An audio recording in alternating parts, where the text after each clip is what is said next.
Heç kəs daimi deyil. Bu dünyaya gelen her bir adam bu dünyadan gelecektir. Ancak xoşbaxt o kəsdir ki, dünyada iz koyur, böyük iz koyur. Müstəqillik əldə etmək asan deyil, onu saxlamaq daha da çətindir. Amma biz bu yolla gedirik, biz bu yolla gedəcəyik. Heydər Əlizaoğlu Əliyev 1923-cü il mayın 10-u Naxçıvan şəhərində anadan olmuşdur. Heydər Əliyev müxtəlif vəzifələrdə işləmişdir. Həmçinin o 1969-cu ildə Azərbaycan Mərkəzi Komitəsinin katibi seçilərək Respublikamızın rəhbəri seçildi.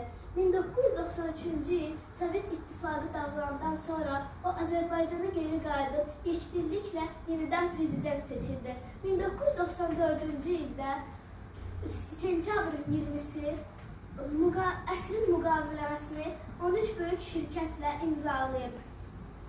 Heydər Əliyev 2003-cü il dekabrın 12-si vəfat etmişdi. O, 1-ci Fəxri Xiyabanda dəfn edilmişdir. Xalqımızın fəxri şanı, xatırlayıb hansı anı? Dolanmışam bu dünyayı, Heydər ata, Heydər baba. Vətənimi azad edən, ev qədrini daim bilən.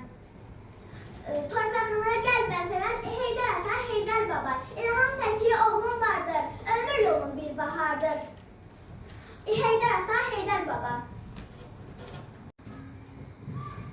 El bilir ki, sən mənimsən, yurdum, yuvam, məskənimsən, anam doğma vətənimsən, ayrılar bu könül candan, Azərbaycan, Azərbaycan.